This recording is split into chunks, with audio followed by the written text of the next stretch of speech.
Hello everybody, मैं हूं doctor Nikita मंजनवाल और आज इस वीडियो में मैं आपको कुछ बेस्ट एक्सरसाइज बताऊंगी और कुछ टिप्स भी बताऊंगी साथ में। शोल्डर डिसलोकेशन यानी जिन लोगों का कंधा उतर जाने की तकलीफ रहती है बार बार, तो अगर आप ये बताई जाने वाली एक्सरसाइजेज नियमित तौर पे करेंगे और जो टिप मैं आपको बताऊंगी वो उसे फॉलो करेंगे तो आपका जो कंधा उतरने की जो तकलीफ है वो काफ़ी हद तक कम हो जाएगी। आप उसे काफ़ी हद तक प्रिवेंट कर पाएंगे। तो चलिए स्टार्ट करते हैं हम अपने एक्सरसाइज प्रोटोकॉल से। तो इसको मैंने 2 फेज़ में डिवाइड किया है। फेज़ 1 वो है जब आपका कंधा जो उतर जाता है, फिर आप उस डॉक्टर के पास जाते हैं, उसका मैनिपुलेशन करके उसको अच्छे से सेट करवाते हैं। तो जब आपको जो डॉक्टर है वो हाथ में पाउच देता है जो आपको इस तरह से यहाँ रख लगाना होता है और वो करीबन मेरे ख्याल से 2 से 3 हफ्ते तक आपको उसे लगाना चाहिए और फिर आपको रिमूव हो जाता है। तो देखिए, जब ये पाउच जब हम रिमूव करते हैं 2 से 3 हफ्ते के बाद, तो काफ़ी लोगों को कंधा स्टिफनेस यानी शोल्डर स्टिफनेस की प्रॉब्लम आ जाती है। उनका कंधा जो है वो जकड़ जाता है क्योंकि वो मूवमेंट नहीं होते इतने दिन तक, इसलिए। और जो मसल्स होती हैं वो भी काफ़ी कमज़ोर पड़ जाती हैं। तो हमें एक्सरसाइज जो है वो पाउच के अंदर ही जब हमारा हाथ होता है, तो मैं आपको फेज़ 1 में कौन सी ऐसी एक्सरसाइज है जो आपको करनी है वो मैं आपको बताऊंगी। और जो फेज़ 2 है वो है जब आपका पाउच निकल जाए 2 से 3 हफ्ते बाद, फिर जो आपको कौन सी एक्सरसाइज स्टार्ट करनी है। तो देखिए, स्टार्ट करते हैं कि जब आपका पाउच आपके यहाँ होता है तो आपको रिमूव कर देना चाहिए। और मेरा सपोज ये वाला लेफ्ट हैंड अफेक्टेड है तो मुझे दूसरे हाथ की मदद से इसको इस तरह से यहाँ होल्ड करना है। देखिए, बिल्कुल भी इस तरह से वो सीधा नहीं होना चाहिए वरना काफ़ी प्रॉब्लम आ सकती है। तो उसको इसी पोजीशन में आपको होल्ड करना है और आपको इस तरह से ऊपर ले जाना रहेगा जितना आप ले जा सके। देखिए, इस तरह से बहुत ही धीमे धीमे आपको ऊपर ले जाना है और नीचे लाना रहेगा। ठीक है, ये भी आप करीबन 10 से 15 बार कर सकते हैं और पूरे दिन में आप इसे 2 बार करिएगा। तो ये रही शोल्डर फ्लेक्शन की बात। दूसरी जो हम मूवमेंट करेंगे वो है शोल्डर अबडक्शन। आपको सेम इसी तरह से हाथ को पकड़ना है और इस तरह से ऊपर ले जाना है। ये बाहर जो है हाथ की मूवमेंट करनी है। ये भी करीबन आपको 10 से 15 बार करना है और इसको भी आप दिन में 2 बार ज़रूर करिएगा। चलिए अब बात करते हैं शोल्डर इंटरनल रोटेशन और एक्सटर्नल रोटेशन की। सिमिलरली आपको हाथ इसी तरह से सपोर्ट करके रखना है और आपको इस तरह से बाहर करना है और अंदर लाना है। इस तरह से आप बाहर करेंगे पकड़ के और अंदर मूवमेंट कर लेंगे। ये सारी मूवमेंट्स जो है आपको बहुत स्लोली करनी है, रिथमिकली करनी है, बिना किसी जल्दबाजी के। ओके। और अगर कहीं भी आपको ऐसा लगता है कि आपको पेन हो रहा है तो आपको तुरंत डिसकंटिन्यू कर देना चाहिए। ये भी आप 10 से 15 बार करिएगा। और जब आप धीरे धीरे ये डेली करेंगे तो आप देखेंगे कि आपकी जो रेंज है पहले दिन में इतना जाएगा, फिर दूसरे दिन में इतना, और काफ़ी हद तक फिर आपकी रेंज खुल जाएगी। तो चलिए अब बात करते हैं जो टिप मैं आपको देना चाहती हूँ। तो ये जो आप फेज़ 1 में फॉलो करेंगे, आपको एक चीज़ हमेशा याद रखनी, आपको अपना हाथ इस तरह से अबडक्शन में और एक्सटर्नल रोटेशन में नहीं ले जाना है, जिसे हम थ्रोइंग पोजीशन बोलते हैं। बॉल थ्रो करने वाली जो पोजीशन है इसे आपको अवॉइड करना रहेगा, क्योंकि यही वो कल्प्रेट है, ये वही पोजीशन है जिसमें आपका कंधा सबसे ज़्यादा उतरने के चांस रहते हैं। तो आपको ये पोजीशन किसी भी हालत में नहीं करनी है कुछ भी करके। तो जैसे लोग कुछ होते हैं, मैंने जैसे देखे हैं हमारे केसेस में, कि आप अगर बस में खड़े हैं तो इस तरह से अगर आप हैंडल पकड़ते हैं तो ये भी वो पोजीशन में डिसलोकेशन हो जाता है। जैसे बस में झटका लगता है तो आपका जो कंधा है वो ऑन द स्पॉट उतर जाता है। तो जिन लोगों को ये प्रॉब्लम है आप ये पोजीशन को अवॉइड ज़रूर करिएगा। बढ़ते हैं फेज़ 2 की तरफ। फेज़ 2 वो है जब आपका जो स्लिंग है, बैग है, वो निकल गया हो पाउच, और अब आपको कौन सी एक्सरसाइज करनी है। तो देखिए, उसमें सबसे पहले आपको स्टैटिक एक्सरसाइज करनी है। मसल्स के लिए अब आपको एक्सरसाइज करनी है क्योंकि मसल्स जो है वो भी वीक पड़ जाते हैं।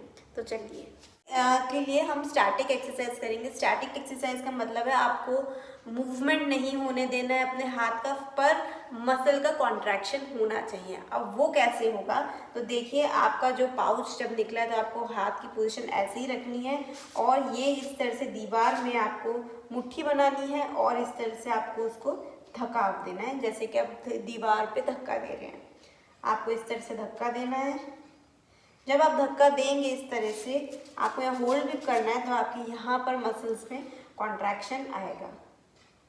हम डायरेक्टली मूवमेंट्स जो है वो स्टार्ट नहीं कर सकते, वरना जो है मसल इंजरी के काफ़ी चांसेस होते हैं। तो इस तरह से हम पहले मसल्स को थोड़ा वर्क करवाएंगे और फिर हम इसकी मूवमेंट्स करवाएंगे।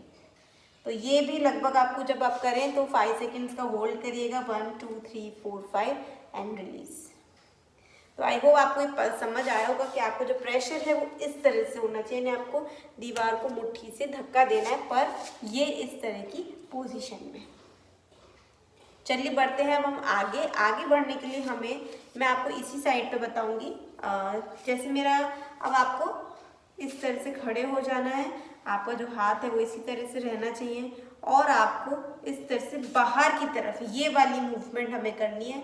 इस तरह से हमें धक्काव देना है दीवार को और रिलीज, इस तरह से धक्काव देना है और रिलीज।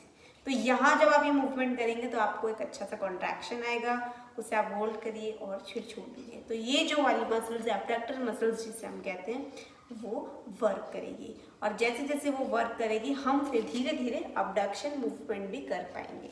ठीक है, तो हमें पहले ये इस तरह से करना है, होल्ड एंड देन रिलीज। चलिए बढ़ते हैं अब हम आगे। हमें अब जो मूवमेंट करना है वो है ये वाला मूवमेंट। ठीक है, हमें इसको इस तरह से यहाँ खड़े हो जाना है और दीवार के इस तरह से धक्का देना है। ये धक्काव आएगा और इसे होल्ड करेंगे, 1 2 3 4 5 रिलीज, 1 2 3 4 5 रिलीज, 1 2 3 4 5 रिलीज। ये मसल सेटिंग एक्सरसाइज है, आप करिएगा, आपको इसमें बहुत अच्छा इफेक्ट आएगा। और ये एक्सरसाइज करने से पहले हॉट वाटर फॉर्मेंटेशन या फिर आइस पैक जरूर लीजिएगा अगर आपको पेन की प्रॉब्लम है तो। चलिए बढ़ते हैं अगली एक्सरसाइज की तरफ। उसके लिए आपको एक टॉवल का इस तरह से रोल बना लेना है। मैंने एक रोल बना लिया इस तरह से मोटा सा, और आपको इस तरह से अपने हाथ के बीच में इस तरह से रख लेना है, थोड़ा सा सेट करके। और ये इस तरह से आपका हाथ जो है वो ऐसी पोजीशन में रहेगा और आपको यह अंदर की तरफ इस तरह से धक्काव देना है, समझे? तो आपको इस तरह से अंदर की तरफ धक्काव देना है। इसे आप होल्ड करेंगे, 1 2 3 4 5 एंड देन रिलीज। ये अडक्शन है शोल्डर अडक्टर्स के लिए, कॉन्ट्रैक्शन आइसोमेट्रिक, होल्ड करके फिर रिलीज करना है। तो आई होप आपको एक्सरसाइज समझ आ गई होंगी। कुछ नहीं है, बहुत सिंपल है, सिर्फ आपको कॉन्ट्रैक्शन देना है और उसको 5 सेकेंड्स होल्ड करके रिलीज कर देना है। दोबारा आप अगर नहीं आपको कुछ प्रॉब्लम है या क्वेरी है तो आप नीचे कमेंट सेक्शन में ज़रूर लिखिए। सो नेक्स्ट एक्सरसाइज में आपको इस तरह से एक्सटेंशन मसल की आइसोमेट्रिक एक्सरसाइज करनी है। आपको सीधा खड़ा हो जाना है दीवार का टेका लेके, और आपका हाथ की पोजीशन सेम वैसी ही रहनी चाहिए जैसे पहले थी, और आपको इस तरह से पीछे दीवार को धक्काव देना है, होल्ड करना है और रिलीज करना है। सो नेक्स्ट एक्सरसाइज जो हम करेंगे वो रेंज ऑफ मोशन एक्सरसाइज है। उसके लिए आपको एक डंडा या तो फिर एक बेलन ले लीजिए और आपको इस तरह से पकड़ के ऊपर की तरफ ले जाना है। जितना भी आप ले जा सके उतना आपको स्ट्रेच करना रहेगा। इस तरह से आप करिएगा, दूसरे हाथ की मदद से स्ट्रेच करिएगा ताकि आपकी जो फ्लेक्शन की रेंज है वो इंक्रीज़ हो। ये करीबन आप 10 से 15 बार करिएगा और पूरे दिन में आप इसे 2 से 3 बार कर सकते हैं। इस तरह से आपको सेकंड में आपको इस तरह से पकड़ लेना है ये पोजीशन में, और आपको ये बाहर की तरफ हाथ ले जाना है, अबडक्शन मूवमेंट जिसे हम कहते हैं। देखिए यहाँ से और जो नॉन अफेक्टेड हाथ है उससे प्रेशर देके आपको इस तरह से हाथ अपना खोलना रहेगा ताकि स्टिफनेस ना हो। नेक्स्ट एक्सरसाइज है वो है इंटरनल और एक्सटर्नल रोटेशन के लिए। इस तरह से आपको रोटेशन करना है पकड़ के अंदर की तरफ और बाहर की तरफ। ध्यान रखिए जो नॉन अफेक्टेड है यानी जिसमें प्रॉब्लम नहीं है उससे आप थोड़ा सा धक्काव दे सकते हैं। नेक्स्ट एक्सरसाइज में आपको इस तरह से अपना हाथ में पीछे की तरफ ले जाना है। ये है शोल्डर एक्सटेंशन एक्सरसाइज। इस तरह से आपको हाथ जो है पीछे की तरफ ले जाना है और रिलीज करना है। तो ये थी वो एक्सरसाइजेज और वो टिप्स जो आपको फॉलो करनी है अगर आपको शोल्डर डिसलोकेशन की प्रॉब्लम है। इसका फेज 3 भी है जो स्ट्रेंथनिंग एक्सरसाइज है, यानी आपको थेराबैंड की मदद से वो सारी एक्सरसाइजेस करनी है, तो उसके ऊपर मैंने ऑलरेडी एक वीडियो कर दिया है, तो उसका लिंक मैं जो है वो डिस्क्रिप्शन में दे दूँगी, आप उसे चेकआउट ज़रूर करिएगा और इस पूरे रेजिम को आप फॉलो करिएगा। तो आपको कंधा जो उतरने की जो प्रॉब्लम है वो काफ़ी हद तक आप प्रिवेंट कर पाएंगे और आपको नहीं भी होगी। सो अगर ये वीडियो पसंद आया हो तो लाइक करिएगा, जिन लोगों को कोई प्रॉब्लम है उनसे शेयर करिएगा और सब्सक्राइब कर दीजिएगा। Thank you and have a nice day.